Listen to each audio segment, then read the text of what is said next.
Hello friends, അപ്പോൾ ഇന്നത്തെ video എന്ന് പറയുന്നത് നമ്മൾ വാഗമണിലേക്ക് ഒരു വൺ ഡേ ട്രിപ്പ് പോവുകയാണ്. അതിൻ്റെ ഒരു കുഞ്ഞു വ്ളോഗാണ് ഇന്ന്. കോട്ടയം വഴി പോകുന്നതുകൊണ്ട് കുറേ കാഴ്ചകളുണ്ട് കേട്ടോ ഇവിടെ കാണാൻ. പോകുന്ന വഴിയിലെ ചെറിയ ചെറിയ ക്ലിപ്സ് മാത്രമേ ഞാനിവിടെ ആഡ് ചെയ്യുന്നുള്ളൂ. ഞാനും അമ്മയും പപ്പയും എൻ്റെ അനിയനും കൂടെയാണ് പോകുന്നത്. അവസാനം ഞങ്ങളൊരു കാടിലേക്ക് എൻ്റർ ചെയ്തിട്ടുണ്ട്. ഇതൊരു ഉൾവനമാണ്, നിങ്ങൾക്ക് കണ്ടാൽ അറിയാം. ഇത് നല്ലൊരു വലിയൊരു ഫോറസ്റ്റാണ്. പക്ഷേ ഇതൊരു കാടായിരുന്നു. ഇത് കുറേ നേരം ഇങ്ങനെ തന്നെ നീണ്ടുപോയിക്കൊണ്ടിരിക്കുമായിരുന്നേ. വാഗമണ്ണിലോട്ട് എത്തുന്നതിന് തൊട്ട് മുന്നായിട്ടുള്ള കുറച്ച് മലയും അതിലെ നല്ല അടിപൊളി വ്യൂസും ഒക്കെയാണ് ഇപ്പം കണ്ടുകൊണ്ടിരിക്കുന്നത്. ഞങ്ങളുടെ വീട്ടിൽ നിന്ന് ഏതാണ്ട് 4 മണിക്കൂറോളം ട്രാവൽ ഉണ്ടായിരുന്നേ വാഗമണ്ണിലോട്ട്. നല്ല ലോങ് ഡ്രൈവ് ആയിരുന്നതുകൊണ്ട് തന്നെ നമ്മൾ രാവിലെ 7:30-ക്കായിരുന്നു കേട്ടോ വീട്ടിൽ നിന്ന് ഇറങ്ങിയത്. ഇതിൻ്റെ ഇടയ്ക്കൊക്കെ നമ്മൾ ഓരോ റെസ്റ്റോറൻറ്റിൽ കയറിയിട്ട് ഫുഡൊക്കെ കഴിച്ചിട്ടുണ്ടായിരുന്നു, ബ്രേക്ക്ഫാസ്റ്റ്. നിങ്ങൾക്ക് ചുറ്റും കാണുമ്പോൾ തന്നെ അറിയാം, നമ്മൾ പോകുന്നതിൻ്റെ ആ വഴികളിലും അവിടേക്ക് എത്താറാവുമ്പോഴും ഒക്കെ ചുറ്റും മലയും കുറേ പാറകളും ഒക്കെ ആയിരുന്നു കേട്ടോ. അങ്ങനെ ഞങ്ങൾ അവസാനം വാഗമൺ എത്താറായിട്ടോ. ഇനി ഇതാ കാണിച്ചു തരാം. ഇതാണ് ഞങ്ങൾ വാഗമണ്ണിൽ വന്നിട്ടുള്ള ആദ്യത്തെ സ്പോട്ട്. ഞങ്ങൾ കണ്ട ആദ്യത്തെ സ്പോട്ടാണ് ഇത്. ഇവിടെ കുറേ ആൾക്കാർ വ്യൂ പോയിൻ്റാണ് ഇത്. കുറേ ആൾക്കാർ ഇങ്ങനെ കാണുന്നുണ്ടായിരുന്നു. പിന്നെ കണ്ടില്ലേ, കോടമഞ്ഞ് കയറി നിൽക്കുകയാണ്, കണ്ടോ. ഇതാണ് ആദ്യത്തെ വ്യൂ പോയിൻ്റ് കേട്ടോ. കണ്ട, കോടമഞ്ഞെന്ന് വെച്ച് കഴിഞ്ഞാൽ അത്രയ്ക്ക് ഉണ്ടായിരുന്നു. നമ്മൾ പോകുന്ന വഴിയെല്ലാം മൂടിക്കൊണ്ട് ഇഷ്ടം പോലെ കോടമഞ്ഞായിരുന്നു. നല്ല തണുപ്പുമായിരുന്നേ. അങ്ങനെ അവിടെ നിന്ന് കുറേ ഫോട്ടോസും വീഡിയോസും ഒക്കെ എടുത്തു. ഫോട്ടോസൊക്കെ പോസ്റ്റ് ചെയ്യാവേ. പിന്നെ ഞങ്ങൾ നേരെ പോകാൻ പോകുന്നത് മൊട്ടക്കുന്നിലോട്ടാട്ടോ. വാഗമൺ മെഡോസ് എന്നാണ് പറയുന്നത്. അവിടോട്ടാണ് നമ്മളിനി നെക്സ്റ്റ് പോകാൻ പോകുന്നത്. ആ പോകുന്ന വഴിയിലുണ്ടല്ലോ കോടമഞ്ഞ് ഇങ്ങനെ കയറി വരികയായിരുന്നേ. അതിൻ്റെ ഇടയ്ക്ക് ഭയങ്കര കാർമേഘമൊക്കെ ആയിട്ട് ഒരു ചാറ്റൽ മഴയും കൂടെ പെയ്തായിരുന്നു. അപ്പോൾ ഞങ്ങൾക്കൊരു ടെൻഷൻ ഉണ്ടായിരുന്നേ. ഇതവിടുത്തെ തേയിലത്തോട്ടമാണ്. അപ്പോൾ ഞങ്ങൾക്കൊരു ടെൻഷൻ ഉണ്ടായിരുന്നു, അതുപോലെ മഴ പെയ്താൽ എന്തു ചെയ്യുമെന്നൊക്കെ. അപ്പോൾ മഴ പെയ്തുകൊണ്ടിരിക്കുമായിരുന്നു, ചെറിയൊരു ചാറ്റൽ മഴ. എങ്കിലും നമുക്ക് അഡ്ജസ്റ്റ് ചെയ്യാം. അവസാനം നോക്കിയപ്പോൾ മലയോ ഒന്നും കാണാൻ പറ്റുന്നില്ല, കാരണം മൊത്തം കോടമഞ്ഞ് കയറുമായിരുന്നു. പെട്ടെന്നായിരുന്നു സീസൺ പോകുന്നത്, കണ്ടോ. മലയൊക്കെ അവിടെ ഉണ്ടായിരുന്നതാണ്, പക്ഷെ ഒന്നും കാണാൻ പറ്റാത്ത രീതിക്ക് മൊത്തം കോടമഞ്ഞ് കയറിക്കൊണ്ടു കേട്ടോ. ഇതിപ്പം കറൻ്റ്ലി ചാറ്റൽ മഴ പെയ്തുകൊണ്ടിരിക്കുകയായതുകൊണ്ടാണ് നിങ്ങൾക്കൊന്നും കാണാൻ പറ്റാത്തത്. പോകുന്ന വഴി അത്യാവശ്യം ഡേഞ്ചർ ആയിരുന്നു, കാരണം അപ്പുറത്ത് കൊക്കയും മലയും ഒക്കെ ആയതുകൊണ്ട് തന്നെ നമ്മൾ സൂക്ഷിച്ച് തന്നെ വണ്ടി ഓടിക്കണം. പോരാത്തതിന് മഴയും പെയ്യുന്നുണ്ട്. അങ്ങനെ നമ്മൾ നമ്മുടെ ഡെസ്റ്റിനേഷനിൽ എത്തിയിട്ടോ. ഇതാണ് വാഗമൺ മെഡോസ്. മലയാളത്തിൽ പറയുകയാണെങ്കിൽ മൊട്ടക്കുന്നെന്നാണ് പറയുന്നത് ഈ ഒരു സ്ഥലത്തിന്.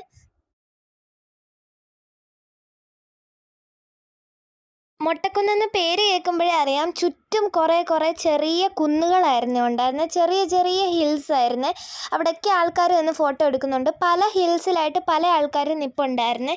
അതിൻ്റെ ഇടയ്ക്ക് മഴ പെയ്തുകൊണ്ടാണ് ഞാൻ ഈ റെയിൻകോട്ടൊക്കെ പിടിച്ച് നിൽക്കുന്നത്. ചെറിയൊരു ചാറ്റൽ മഴയായിരുന്നു, എങ്കിലും ഞാൻ റെയിൻകോട്ടൊക്കെ ഇട്ടുകൊണ്ടാണ് നിന്നത്. അങ്ങനെ ആ വീഡിയോസൊക്കെ എടുത്തത്. ഇതിനകത്ത് ഒരു കുന്നിൻ്റെ മണ്ടയിലാണ് നമ്മളിപ്പോൾ നിൽക്കുന്നത്. കണ്ടോ, ബാക്കിയുള്ള കുന്നിലൊക്കെ ആൾക്കാർ നിൽപ്പുണ്ടേ. കണ്ടോ, അങ്ങ് കണ്ടോ നിങ്ങൾ. ഇത് എല്ലാവരും മഴയത്ത് കുടയും പിടിച്ചും ഒക്കെ നിൽക്കുന്നുണ്ടായിരുന്നു. കുടയും റെയിൻകോട്ടും ഒക്കെ ആയിരുന്നു എല്ലാവരും നിന്നിരുന്നത്. പിന്നെ നമ്മൾ അവിടെ നിന്നും കുറേ ഫോട്ടോസും വീഡിയോസും എടുത്തു. മഴയും മൂടൽമഞ്ഞും ആയതുകൊണ്ട് തന്നെ നല്ല രസം ഉണ്ടായിരുന്നു കേട്ടോ. അവിടുന്ന് കുറേ ഫോട്ടോസും വീഡിയോസും ഒക്കെ നമ്മൾ എടുത്തു. പല കുന്നിലായിട്ട് പല ആൾക്കാർ നിന്ന് ഫോട്ടോ ഒക്കെ എടുക്കുന്നുണ്ടായിരുന്നേ. പിന്നെ വേറൊരു കുന്നിൻ്റെ മണ്ടയ്ക്ക്, അവിടെ തന്നെയുള്ള വേറൊരു കുന്നിൻ്റെ മണ്ടയ്ക്ക് ഇതുപോലെ സിപ്പ് ലൈൻ ഉണ്ടായിരുന്നേ. നമുക്ക് സിപ്പ് ലൈനിലൊക്കെ കയറി ഇതുപോലെ ആ കുളത്തിന് മീതെ ഇങ്ങനെ പോവാട്ടോ. അപ്പം തന്നെ ഉച്ച സമയമായിട്ടുണ്ടായിരുന്നു. അപ്പം അതുകൊണ്ട് ഞങ്ങൾ നേരെ ഒരു റെസ്റ്റോറൻറ്റിൽ പോയി ഉച്ചഭക്ഷണവും കൂടെ കഴിച്ചേ. അത് കഴിഞ്ഞ് ഞങ്ങൾ നേരെ പോയത് പൈൻ വാലിയിലോട്ടാണ്. പൈൻ വാലി എന്ന് പറയുന്നത് അത്രയ്ക്ക് അടിപൊളിയായിരുന്നു. കാണാൻ കുറേ ഉണ്ടായതുകൊണ്ട് തന്നെ നല്ല രസമായിരുന്നു കേട്ടോ. ഞങ്ങളുടെ ചുറ്റിനും മൊത്തം എല്ലാം പൈൻ മരങ്ങളാണ് ഉള്ളത്. ഇത് കാണാൻ തന്നെ നല്ല രസമാണ്. പിന്നെ അവിടെയുള്ള പക്ഷികളുടെയൊക്കെ, അവിടെ കോമൺ ആയിട്ട് കാണാൻ പറ്റുന്ന പക്ഷികളുടെയൊക്കെ ഒരു ബോർഡ് അവരവിടെ വെച്ചിട്ടുണ്ടായിരുന്നേ. കണ്ട, എന്ത് രസമാണെന്നറിയാമോ. ഇത് മൊത്തം പൈൻ മരങ്ങളാണ്, നല്ല വലുപ്പവും ഉണ്ട്. പിന്നെ ആ ഒരു ഇതളുകളും ഒക്കെ കാണാൻ വേണ്ടിയിട്ട് നല്ല രസമുണ്ടായിരുന്നേ. പിന്നെ ഇപ്പം കാണിക്കുന്നത് ഈ പൈൻ മരങ്ങളുടെയൊക്കെ റൂട്ടാണ് കേട്ടോ. അതിൻ്റെ എല്ലാം വേരുകൾ പോയത് കണ്ടോ. അത്രയ്ക്ക് വലിയ മരങ്ങളായതുകൊണ്ടാണ് ഇതിൻ്റെയൊക്കെ വേര് ഇങ്ങനെ നമുക്ക് നല്ല ക്ലിയർ ആയിട്ട് കാണാൻ പറ്റുന്നത്. അത്യാവശ്യം ആൾക്കാർ വന്ന് അവിടെ എവിടെയായിട്ടൊക്കെ നിന്ന് ഫോട്ടോ എടുക്കുന്നുണ്ടായിരുന്നു. ഫോട്ടോ എടുക്കാൻ പറ്റിയ നല്ലൊരു പ്ലേസ് ആയിരുന്നു ഇത്.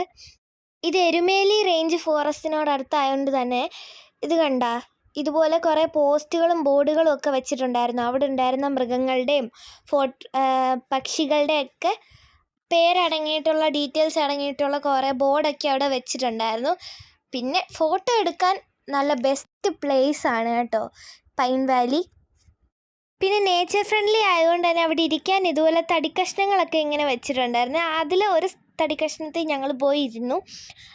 കണ്ട അങ്ങോട്ടുള്ളതൊക്കെ കാട് റേഞ്ച് ആണെന്നാണ് തോന്നുന്നത് കേട്ടോ, മൊത്തം കാടാണ്. അപ്പം ഇത്രയും വരെ ഉള്ളൂ പൈൻ വാലി. എന്നാ പറയാനാ ഗൈസ്, ഞങ്ങൾ അവിടുന്ന് തിരിച്ചിറങ്ങുമ്പോൾ തന്നെ നല്ലൊരു ചാറ്റൽ മഴ അങ്ങോട്ട് പെയ്തു കേട്ടോ. അതാണ് ഞങ്ങളിങ്ങനെ കുടയൊക്കെ പിടിച്ചുകൊണ്ട് പോകുന്നത്. ആകെപ്പാടെ ഒറ്റ കുടയേ ഉണ്ടായിരുന്നുള്ളൂ, അതിനകത്ത് എല്ലാവർക്കും കൂടെ അഡ്ജസ്റ്റ് ചെയ്യാനും പറ്റത്തില്ലായിരുന്നു. പിന്നെ ഞങ്ങൾ അവിടുന്ന് നേരെ ഇങ്ങ് പോന്നു. അവസാനം വണ്ടി കയറി. നല്ല മൂടൽമഞ്ഞാണ്ട് ചെവിയിൽ കാറ്റടിക്കാതിരിക്കാൻ ഇതുപോലെ മങ്കി ക്യാപ്പും വെച്ചിട്ടുണ്ടായിരുന്നു. അങ്ങനെ മഴയൊക്കെ കഴിഞ്ഞിട്ട് ഞങ്ങൾ നേരെ വന്നത് ഫ്ലവർ ഗാർഡനിലോട്ടായിരുന്നേ. ഫ്ലവർ ഗാർഡനിലെ പാർക്കിലോട്ടാണ് ഞങ്ങൾ ആദ്യം കയറിയത്. കണ്ട ഗൈസ്, എന്തെല്ലാം സാധനങ്ങൾ ഉണ്ടാക്കി വെച്ചിട്ട് നല്ല ഭംഗിയായിട്ടല്ലേ അവരവിടെയൊക്കെ നോക്കിയേക്കുന്നത്. നല്ല മെയിൻ്റനൻസ് തന്നെ അവർ കൊടുത്തിട്ടുണ്ട്. അതിനെ എനിക്കൊന്ന് അപ്രീഷിയേറ്റ് ചെയ്താലേ പറ്റൂ. അങ്ങനെ നമ്മൾ കിഡ്സിൻ്റെ പാർക്കിലോട്ട് കയറിയിട്ടുണ്ട്. കിഡ്സിൻ്റെ നല്ല എല്ലാവർക്കും ആസ്വദിക്കാൻ പറ്റുന്ന ഒരു പാർക്കുണ്ടായിരുന്നു അവിടെ. അങ്ങനെ അവസാനം ഞാനും റയാനും കൂടെ കുറേ സാധനങ്ങൾ കയറി. ഊഞ്ഞാലിൽ കയറി, ഇതുപോലുള്ള സംഭവത്തിൽ കയറി, കണ്ടില്ലേ. അങ്ങനെ ഞങ്ങൾ മൊത്തത്തിൽ ചില്ലായിട്ടാണ് ഫ്ലവർ ഗാർഡനിലോട്ട് കയറിയത്. അടുത്ത നമുക്ക് ഫ്ലവർ ഗാർഡനിലോട്ട് ഒഫീഷ്യലി കയറാം. സൺഫ്ലവർ, ഡാലിയ, ലില്ലി, അതേപോലുള്ള കുറേ വെറൈറ്റി പൂക്കൾ, നമ്മളൊന്നും കാണാത്ത തരത്തിലുള്ള പൂക്കൾ വരെ ഉണ്ടായിരുന്നു കേട്ടോ ഇവിടെ. ഇത് കണ്ടില്ലേ, ഇത് ഡാലിയയാണ്. പിന്നെ അങ്ങോട്ട് ഇതുപോലെ നല്ല ഭംഗിയുള്ള കുറേ പൂക്കളുണ്ടായിരുന്നു. ഇതുപോലെ ടനലൊക്കെ ഉണ്ടായിരുന്നു കേട്ടോ. അതിനകത്ത് രാത്രി ആകുമ്പോഴത്തേക്കും ലൈറ്റ് കത്തുമായിരുന്നു. പിന്നെ ഇതുപോലെ അവർ ചെറിയ ചെറിയ ഫ്ലവേഴ്സ്, നമ്മൾക്ക് ആ പ്ലാസ്റ്റിക്കായിട്ട് മാത്രം കാണാവുന്ന പൂക്കൾ വരെ റിയൽ ആയിട്ട് ഇവരിവിടെ കാണിച്ചിട്ടുണ്ട്. എല്ലാം ഇവർ മെയിൻ്റെനൻസ് ചെയ്ത് കൊണ്ടുപോകുന്നതുകൊണ്ട് നല്ല ഭംഗിയായിരുന്നു. ഞങ്ങൾക്ക് ഇതിനോട് കാണാൻ തന്നെ ഭയങ്കര കൗതുകമാണ്. ഇതുപോലെ ക്യാമറയൊക്കെ ഫെയ്ഡായിട്ടിരിക്കുന്ന എന്താണെന്ന് നിങ്ങൾ കാണുന്നില്ലേ? അതെന്താണെന്ന് ഞാൻ പറഞ്ഞുതരാം. അത് മൊത്തം കോടമഞ്ഞായിരുന്നു ഗൈസ്. മൊത്തം ഫോഗ് മൂടി കിടക്കുമായിരുന്നു ഞങ്ങൾ കയറുന്ന സമയത്ത്. പിന്നെ ഇതുപോലെ പല രീതിയിലൊക്കെ അവരുണ്ടാക്കി വെച്ചിട്ടുണ്ട്. ടണലിനകത്താണെങ്കിൽ ചെടിച്ചട്ടികളിൽ കുറേ പൂക്കൾ, വെറൈറ്റി പൂക്കളും ഇലച്ചെടികളും ഒക്കെ ഉണ്ടായിരുന്നു. ഇതുപോലൊക്കെ ഓരോന്ന് ഉണ്ടാക്കി വെച്ചു. ആദ്യമായിട്ടാണ് ചെമ്പരത്തിയുടെ ഇത്രയും വലുത് ഞാൻ കാണുന്നത് തന്നെ. പിന്നെ ഇതുപോലെ ഓരോ സംഭവങ്ങൾ ഉണ്ടാക്കി വെച്ചിട്ടുണ്ടായിരുന്നു. ചെറിയ ചെറിയ പൂക്കൾ, ഡാലിയ, പിന്നെ ഇതുപോലെ നടപ്പന്തലിനകത്ത് അവർ സൈഡിലെല്ലാം ചെടിച്ചട്ടികൾ കൊണ്ട് നിറച്ചേക്കുമായിരുന്നു. മൊത്തത്തിൽ പറഞ്ഞു കഴിഞ്ഞാൽ ചെടിയില്ലാത്ത ഒരു സ്ഥലം ഫ്ലവർ ഗാർഡനിൽ ഇല്ലായിരുന്നു കേട്ടോ. മൊത്തം ചെടികളായിരുന്നു. ഞാൻ പ്രത്യേകിച്ച് പറയേണ്ട ആവശ്യമില്ലല്ലോ, ഇതുപോലൊക്കെ ഓരോന്ന് ഉണ്ടാക്കി വെച്ചിട്ടുണ്ടായിരുന്നു അവർ. രാത്രി ആകുമ്പോഴൊക്കെ ഇത് ലൈറ്റ് കത്തുമായിരുന്നു. പിന്നെ നല്ല മൂടൽമഞ്ഞായിരുന്നു, കുറേ നടക്കാനും ഉണ്ടായിരുന്നു. അങ്ങനെ ഇതുപോലുള്ള വെറൈറ്റി ചെടികളൊക്കെ കണ്ട് ഞങ്ങൾ നടന്നു കേട്ടോ. നല്ല രസമുണ്ടായിരുന്നു മൊത്തത്തിൽ പറഞ്ഞാൽ. ഇത് എല്ലാവരും വാഗമണ്ണ് വന്നു കഴിഞ്ഞാൽ നിങ്ങളിതെല്ലാം മിസ്സാക്കാതെ കാണണം കേട്ടോ. ഇതൊക്കെ കണ്ടപ്പോഴേക്കും റയാനൊക്കെ നല്ല സന്തോഷം കൗതുകമായിട്ടോ. അപ്പം എന്തായാലും മൊത്തത്തിൽ പറഞ്ഞു കഴിഞ്ഞാൽ അടിപൊളിയായിരുന്നു. അങ്ങനെ ഞങ്ങളൊരു കുന്ന് പോലെ ഉണ്ടായിരുന്നു. ആ കുന്നിൻ്റെ മണ്ടയിലോട്ട് ഞങ്ങൾ കയറുമായിരുന്നു ഇതുപോലെ. അപ്പം അവിടെ ചെന്നപ്പോഴും മഴക്കോളൊക്കെ ഉണ്ടായിരുന്നെങ്കിലും മഴയൊന്നും പെയ്തില്ല. കണ്ടില്ല ഗൈസ്, മൊത്തം കോടമഞ്ഞായിരുന്നു കേട്ടോ. വി ലവ് വാഗമൺ എന്ന് പറഞ്ഞിട്ട് അവിടെ ഫോട്ടോ പോയിൻ്റൊക്കെ ഉണ്ടായിരുന്നു. ഞങ്ങൾ കുറേ ഫോട്ടോ ഒക്കെ എടുത്ത്. അത് അവിടെ ചെന്നിട്ടും അത് കഴിഞ്ഞിട്ടും ഇതുപോലുള്ള പൂക്കളൊക്കെ അവിടെ ഉണ്ടായിരുന്നു കേട്ടോ. അപ്പം അവിടെ ചെന്നിട്ട് കുറേ ഫോട്ടോസ് എടുത്തു. നല്ലൊരു വ്യൂ ആയിരുന്നു. പിന്നെ അവിടെ ഊഞ്ഞാലൊക്കെ ഉണ്ടായിരുന്നു. ഞങ്ങൾ കുറേ നേരം ആടിയായിരുന്നേ. പിന്നെ ഇതുപോലെ കരിമ്പുലിയൊക്കെ ഉണ്ടാക്കി വെച്ചിട്ടുണ്ടായിരുന്നു. ഇതുപോലെ കണ്ടില്ലേ. ഇനി അടുത്തത് നമ്മളൊരു ടണലിലോട്ട് തന്നെയാണ് കയറാൻ പോണത്. അവിടെ നല്ലപോലെ ഞങ്ങൾ ഫോട്ടോ എടുത്തിട്ടുണ്ടായിരുന്നു. നമ്മളൊന്നും കാണാത്ത പോലെ തന്നെ രീതിയിലുള്ള അത്രയ്ക്ക് വെറൈറ്റി ഫ്ലവേഴ്സാണ്. വാഗമണ്ണ് വരുവാണെങ്കിൽ ഇതൊരിക്കലും മിസ്സാക്കാൻ പാടില്ല ഈ ഒരു ഫ്ലവർ ഗാർഡൻ. കണ്ടില്ലേ, ആ കുന്നിൻ്റെ മണ്ടയിലോട്ട് കയറിയപ്പം ഇതുപോലെ ഊഞ്ഞാലുണ്ടായിരുന്നു. സത്യം പറഞ്ഞു കഴിഞ്ഞാൽ ഈ ഊഞ്ഞാലൊക്കെ കുന്നിൻ്റെ സൈഡിൽ കൊണ്ടുവന്ന് വെച്ചേക്കുന്നതുകൊണ്ട് നല്ല പേടി ഉണ്ടായിരുന്നെങ്കിലും നമ്മൾ കയറി ആടുകയൊക്കെ ചെയ്തായിരുന്നു കേട്ടോ. നല്ല കാറ്റായിരുന്നു അവിടെ എത്തിയപ്പോഴത്തേക്ക്. പിന്നെ ഫോട്ടോ പോയിൻ്റ് ഉണ്ടായിരുന്നു, വ്യൂ പോയിൻ്റ് ഉണ്ടായിരുന്നു, അങ്ങനെ കുറേ കാര്യങ്ങളുണ്ടായിരുന്നു. എന്തോ നമ്മുടെ ഒരു ഭാഗ്യക്കുറവ് കാരണം നമ്മൾ കയറിയപ്പോൾ മൊത്തം കോടമഞ്ഞായതുകൊണ്ട് തന്നെ നമുക്ക് അങ്ങോട്ടുള്ള സീനറീസ് ഒന്നും കാണാൻ പറ്റുന്നില്ലായിരുന്നു. കാരണം മൊത്തം മഞ്ഞ് മൂടി കിടക്കും.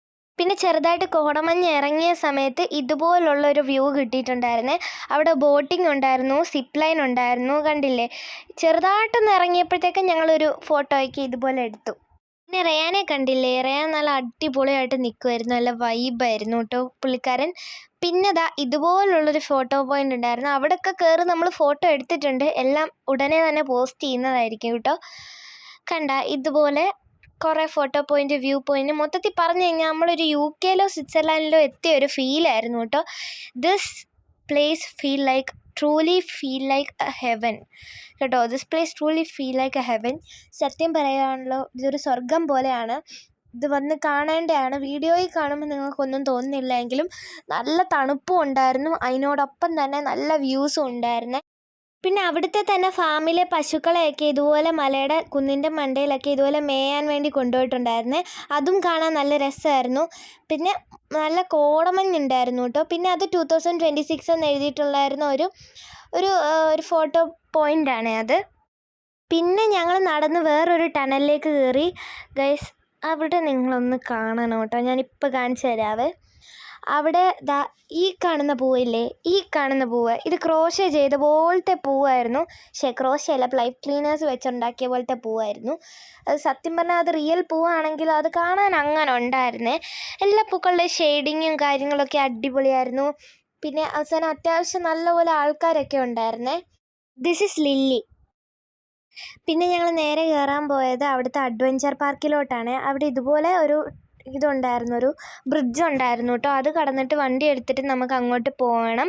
പിന്നെ അഡ്വഞ്ചർ പാർക്കിലെത്തിയപ്പം നിർഭാഗ്യവശാൽ റൈഡിൽ കയറാനുള്ള ഒരു ഇതുകൊണ്ട് എനിക്ക് വീഡിയോസൊന്നും എടുക്കാൻ പറ്റിയില്ല. അവിടുന്ന് നമ്മൾ നേരെ ഇറങ്ങി കേട്ടോ, അഡ്വഞ്ചർ പാർക്കിൽ നിന്ന് നമ്മൾ നേരെ ഇറങ്ങി. അപ്പം ഇഷ്ടം പോലെ തേയിലത്തോട്ടങ്ങൾ കണ്ടു കേട്ടോ. നല്ല ഭംഗിയായിരുന്നു എന്ന് വെച്ചാൽ നല്ല ഭംഗിയായിരുന്നു. കോടമഞ്ഞ് കയറിക്കൊള്ളുന്ന ആ ഒരു തേയിലത്തോട്ടം ഇപ്പം നിങ്ങൾ കാണുന്ന അതാണ്. നല്ല രസമായിരുന്നു. മൊത്തത്തിൽ ടൈഫോയിഡ് ടീയുടെ ഒരു തേയിലത്തോട്ടമായിരുന്നു എന്നാണ് തോന്നുന്നത്. ഇതിൻ്റെ ഇടയ്ക്ക് അവിടെ കുറേ റൈഡും കാര്യങ്ങളൊക്കെ ഉണ്ടായിരുന്നു. ഞങ്ങൾ പറ്റുന്നിടത്തിലെല്ലാം കയറിയിട്ട് വാഗമണ്ണിനോട് ടാറ്റ പറഞ്ഞു പോയി ഗൈസ്. വാഗമണ്ണിൽ നിന്ന് ഞങ്ങൾ ഇറങ്ങി. അത് കഴിഞ്ഞിട്ട് ഞങ്ങളൊരു തീർത്ഥാടന കേന്ദ്രമായ പട്ടുമലപ്പള്ളിയിലാണ് പോയത്. പട്ടുമലപ്പള്ളി കറക്റ്റായിട്ട് വന്നിട്ട് എവിടെയായിരുന്നു എനിക്കറിയത്തില്ല. വാഗമണ്ണിലെ നമ്മുടെ ടൂർ അവസാനിച്ച് കഴിഞ്ഞപ്പോൾ നമ്മൾ നേരെ പട്ടുമലപ്പള്ളിയിലോട്ടാണ് പോയത്. ഇതൊരു തീർത്ഥാടന കേന്ദ്രമാണെന്ന് എനിക്കറിയാം, കറക്റ്റ് പേര് ഞാൻ മറന്നുപോയിട്ടോ. പട്ടുമലപ്പള്ളിയാണ് ഇത്.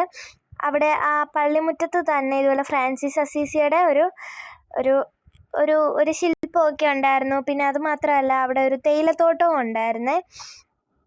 ആ പള്ളിയുടെ മുറ്റത്തിലും കോമ്പൗണ്ടിലും ഈ കാണുന്ന പോലെ തേയില ഉണ്ടായിരുന്നേ, മനസ്സിലായോ? അവിടെ തന്നെ ഇതുപോലത്തെ തത്ത, പിന്നെ കിളി, സ്പാരോ, അങ്ങനെയുള്ള കുറേ സംഭവങ്ങൾ അവർ വളർത്തുന്നുണ്ടായിരുന്നു. ഞങ്ങൾ അതിനെല്ലാം പോയി കണ്ടു കേട്ടോ. നല്ല രസമായിരുന്നു. നമുക്ക് കയറി പ്രാർത്ഥിക്കാവുന്ന ഒരു ടണൽ പോലെ ഇതുപോലെ അവർ ഉണ്ടാക്കിയിട്ടുണ്ടായിരുന്നു പള്ളിമുറ്റത്ത്.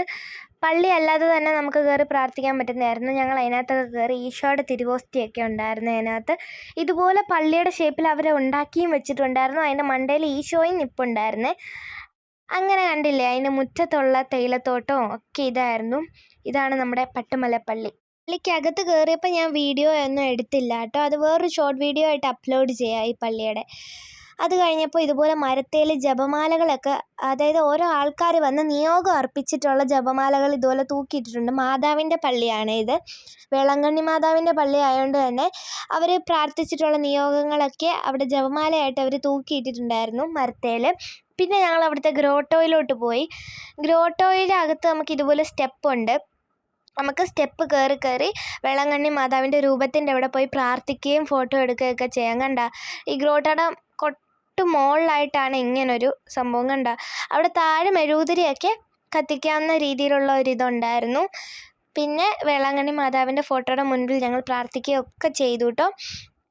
ഇനി അടുത്തതായിട്ട് നമ്മുടെ ഇന്നത്തെ ടൂർ ഇവിടെ അവസാനിപ്പിക്കുകയാണ്. ഞങ്ങൾ അങ്ങനെ ഗ്രോട്ടോയിൽ നിന്നും തിരിച്ചു വന്നു. പള്ളിയിൽ നിന്ന് തിരിച്ചിറങ്ങി ഫോട്ടോ ഒക്കെ എടുത്തു. എന്നിട്ട് നമ്മൾ നേരെ ഇനി നമ്മുടെ വീട്ടിലോട്ടാണ് പോകുന്നത്. ഇവിടുന്ന് ഇനിയും കുറേ ദൂരം ഉണ്ടായിരുന്നു. ഞങ്ങൾ വീട്ടിലെത്തിയപ്പോഴത്തേക്കും 10 മണിയായിട്ടുണ്ടായിരുന്നു. രാത്രി 10 മണിയായിട്ടുണ്ടായിരുന്നേ. അങ്ങനെ അവിടെ നിന്നൊക്കെ നമ്മൾ തിരിച്ചു. ഇനി നമ്മൾ എങ്ങോട്ടും പോകുന്നില്ല കേട്ടോ. ഇനി നമ്മൾ നേരെ വീട്ടിലോട്ടാണ് പോകുന്നത്. ആ സമയത്തും ചെറിയൊരു ചാറ്റൽ മഴ ഉണ്ടായിരുന്നു. പിന്നെ നമ്മൾ ഇനി നേരെ വീട്ടിലോട്ട് പോവുകയാണ്. പിന്നെ രാത്രി ഒരു 8:30 കഴിഞ്ഞപ്പോഴത്തേക്കും ഞങ്ങൾ ഡിന്നർ കഴിക്കാൻ വേണ്ടിയിട്ട് റാന്നിയിലുള്ളൊരു സ്പൈസി എന്ന് പറയുന്നൊരു റെസ്റ്റോറൻറ്റിലും കയറിയിട്ടുണ്ടായിരുന്നു. അവിടുന്ന് ഡിന്നർ കഴിച്ച് നേരെ ഞങ്ങൾ വീട്ടിൽ പോയി. വീട്ടിൽ ചെന്നപ്പോഴത്തേക്കും ഒരു 10:30 ആയിട്ടുണ്ടായിരുന്നേ സമയം. അപ്പോൾ ദൈവഭാഗ്യം കാരണം നമുക്ക് അത്ര വലിയ മഴയൊന്നും ഇല്ലാഞ്ഞുകൊണ്ട് തന്നെ നമുക്ക് എല്ലാ സ്പോട്ടുകളും കാണാൻ പറ്റിയിട്ടുണ്ടായിരുന്നേ. അപ്പം ഇന്നത്തെ വീഡിയോ ഇത്രയേ ഉള്ളൂ. ഫോട്ടോസൊക്കെ ഞാൻ എത്രയും പെട്ടെന്ന് പോസ്റ്റ് ചെയ്യുവേ. ഓക്കെ, അപ്പോൾ ഇന്നത്തെ വീഡിയോ ഇത്രയേ ഉള്ളൂ. Love you guys, by.